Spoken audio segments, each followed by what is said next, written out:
So this is what we discussed, right? So we have development teams. Sorry, we develop the code, and we build the code, we create the image, we store the image in Docker Hub. Then we'll go to the master, and then we'll execute this YAML file, this one, deployment.yaml file.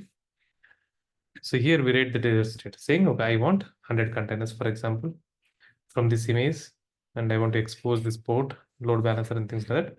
So the moment you execute this particular file, API server reads it, and then it stores the configurations in cluster store, that is a database. Then comes scheduler. Scheduler connects to any one of these worker nodes.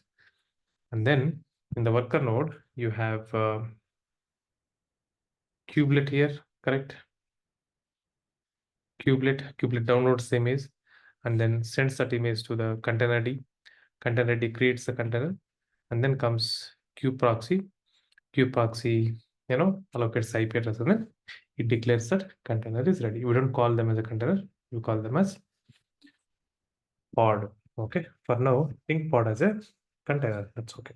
That's what we discussed. That's how Git architecture looks like. Any questions you have in that architectural diagram? I'm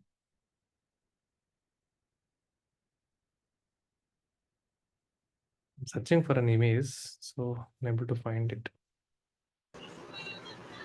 For Kubernetes, we require another computer, sir, right, sir? Sorry, come again. For using Kubernetes master control panel, we need another machine. Yeah, this is separate mission. Okay. Is it possible that in the same VM we can do the both the works? No, Till no, no. We should have a separate. We should master as a separate mission. okay. It is mandatory. Yes, it's mandatory. Okay. Okay, let's talk about Kubernetes today.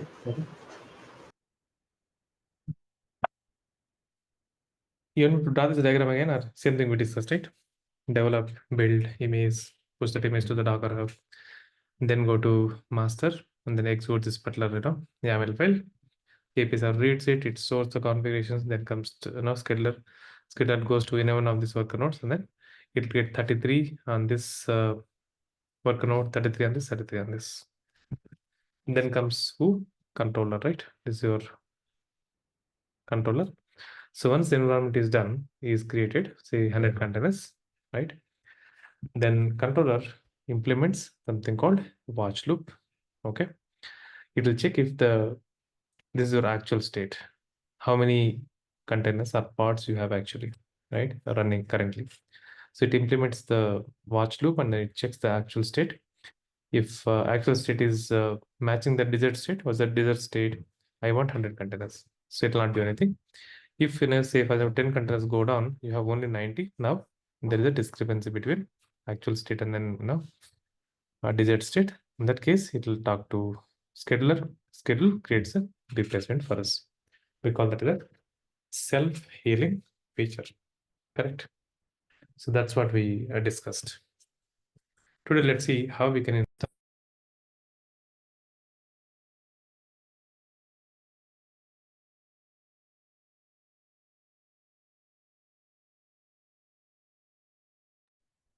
Okay. So let's. 1 minute, 1 minute. I have one doubt. Yes, Arun. Uh, Actually, here in my organization, I don't know remaining organization also following the same. Deployment, those are doing in two branches. Like one is the dev branch and one is the prod branch, production side. Is there both are similar, or is there any difference is there for development side deployment and production side deployment? Usually from development branch, we take the code and we deploy the code into test environment. So development branch means you are getting ongoing development code, right? For example, Yes. in development branch, you have, say, people are committing 1.2.3 code.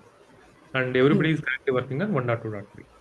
So you take the code from development branch, that is 1.2.3, and then you deploy the code into test environment for testing. So daily developers are writing the code, daily testers have to test the code, right? So you work like this for a month or 2 months. Once the development is done, then we merge the code from that development one dev branch to the master, for example. From master, we release the code to the production. So you check out the code, you clone the code from the master, and then you deploy that code into Flipkart.com. That is production. So usually from master, we push that code to production branch. Do you get that? Did you get the answer or not? Or you have any? That I mean, I would like to know in dev region how it deployment is going, and I got your point. After testing dev region to prod region, those are deployment, but here those are doing deployment in dev region also. Means those are also using same architecture like Kubernetes or anything difference. Oh, okay. You are bringing Kubernetes now again. Yeah, So, I mean deployment those are doing in Kubernetes only. mm. Yeah. So I got doubt in dev region how those are following and prod region how those are following. So you can in Kubernetes you can have multiple environments. For example, I have 100 containers right here.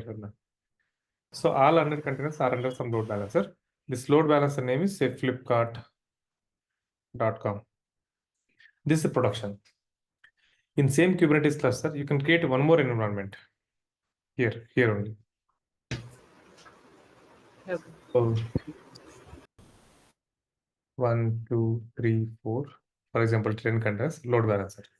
Name of this load balancer is Flipkart-test.com.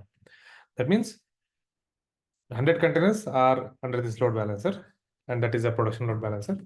10 containers are under Flipkart-test.com. This is the test environment. In Kubernetes, you can have multiple environments. Let me give you a detailed diagram. One second. Give me a minute. You will understand. So this is your Git, correct? What branches you are assuming, Arna, in GitHub? In repository? Dev, uh, One is dev, okay, development, dev branch. The other one, production. okay, production branch, say for example. Okay. Hmm.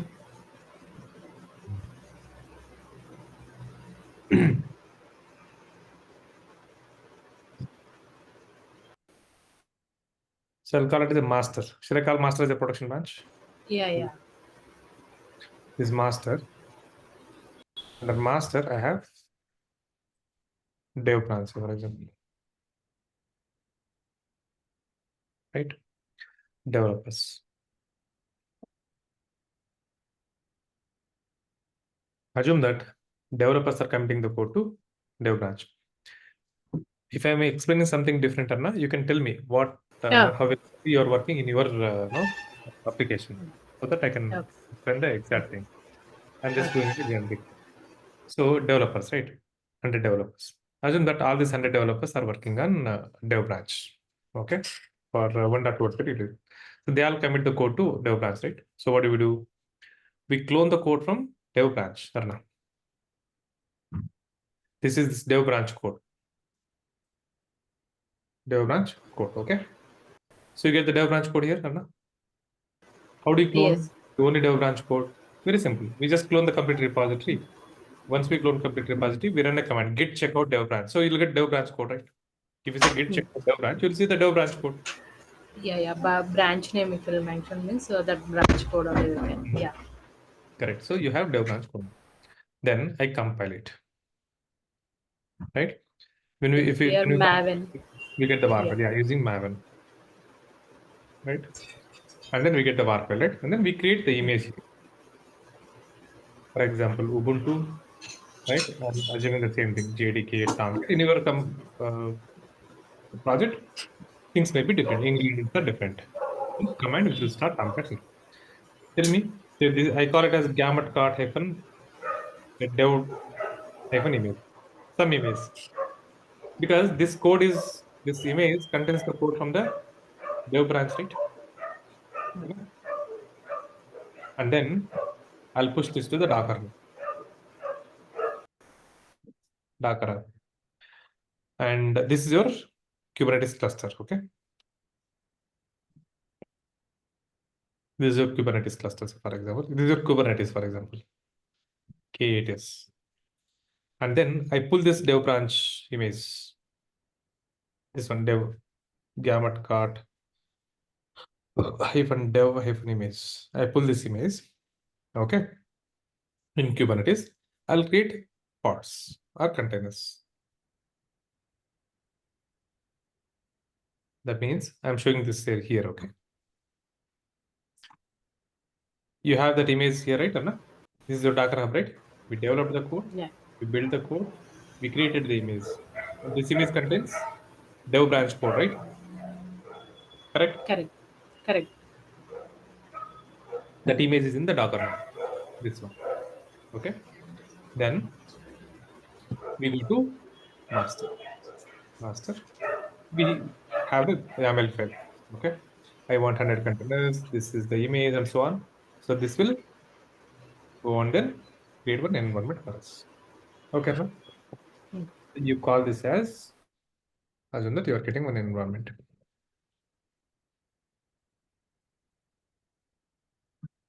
10 containers and then load balancer setup. Load balancer name is flipkart test.com. This is an ongoing development code, right? That means I'm deploying this into test environment.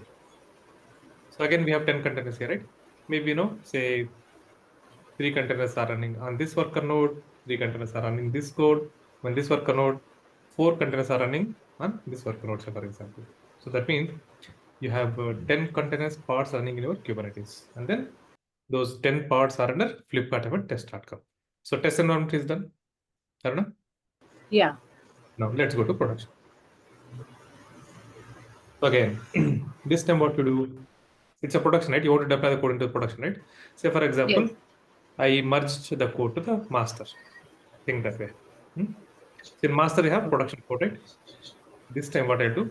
I have to deploy the code to the production. So production code is in master, right? So I clone the code from which branch? Master branch. Okay. Master branch. Master code. I'll call it master code. Okay. I compile it, correct? Like this. Okay. Here. We compile it. What do we get once we compile? We get the var file, right, Anna?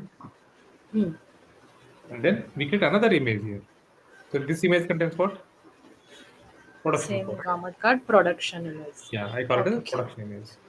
So I push this image, this thing, say production gamut card image, for example. There are 2 images, right? There is one more image in your Docker Hub. So this is your production image, for example. What do? I write one more YAML file like this. Okay, I execute this. It'll AP server reads it, it stores information, schedule comes, and then scheduler creates 100 containers now, 100 pods. It gives a name called flipper.com. So this is your production. This is your test environment. So it's just like, you are getting a container or pods in the Kubernetes cluster. What is important here? You are binding those containers or pods to which load balancer is the question.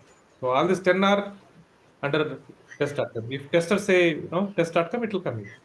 If real users say flipper.com, it will come flipper.com. None of this you have to say. So in Kubernetes, you can have multiple environments. Different environments have different branch code.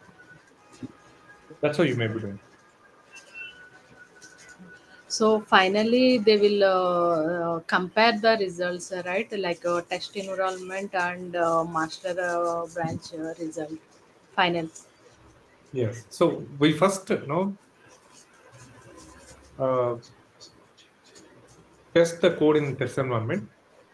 We here, okay, initially, and then we check the results, test results, whether 90% pass or 100% pass and things like that. And then they take a call based on the severity and things like that. So once they say everything is working fine, then we deploy the code to the production. So every day during the development, we will be taking the code from this dev branch only. Okay, compile and then push it, and then we deploy the code to test environment. We work like this for a month, say for example. After a month, once they say that code is good, then what we do? We merge this code to the master. And now today, I'll take the code from the master, I'll compile it, I'll create the image, I'll push that image to the Docker app, and then I create one more environment from this production image. So this will become production. Okay, got it, got it.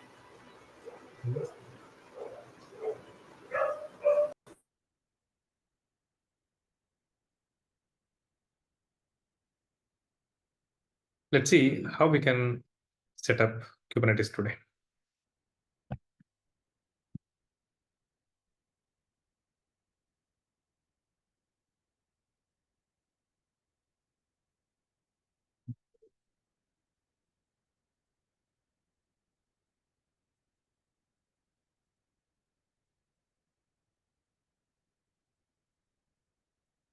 Okay.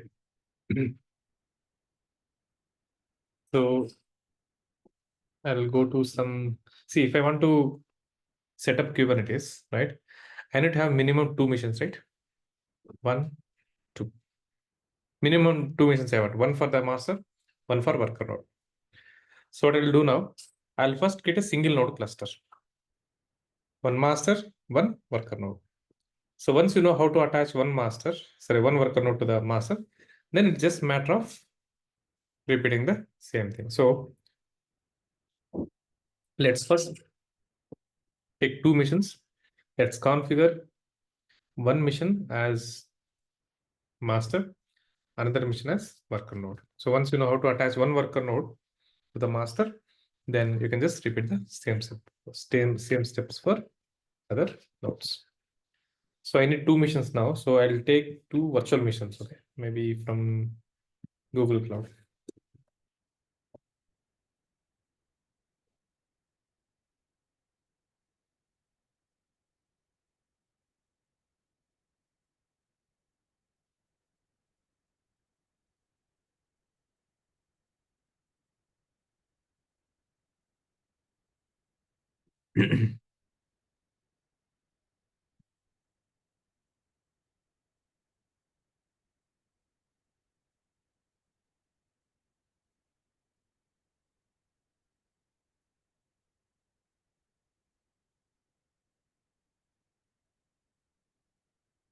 One second.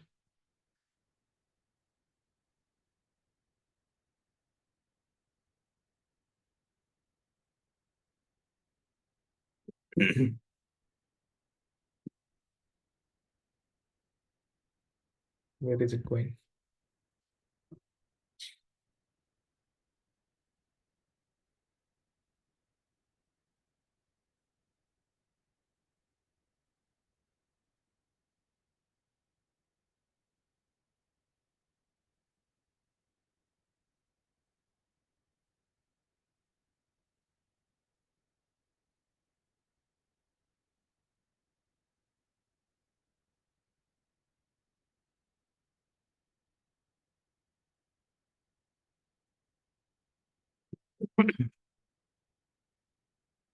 So here I had to see some services here, but it's not showing up. I don't know why. I think it's a Safari problem. I'm not currently sure. Let me try to access in Chrome.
It says your free trial is over, but you can still access 20 plus always reports with fault account. Let me see if I can create a server. Just give me a minute. It'll take some time for sure because I have to check few things. Once once I'm able to create, then I will explain it.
So I need some time to fix this.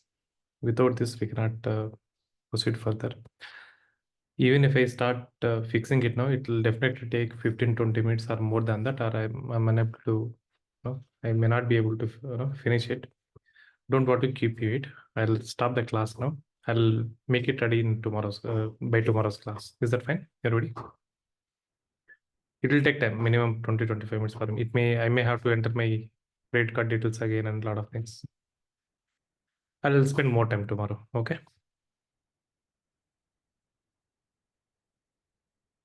Disappointed. Even if I do it, it'll go more than beyond 10, 15. Why you want to wait? I'll spend half an hour extra tomorrow. Good night.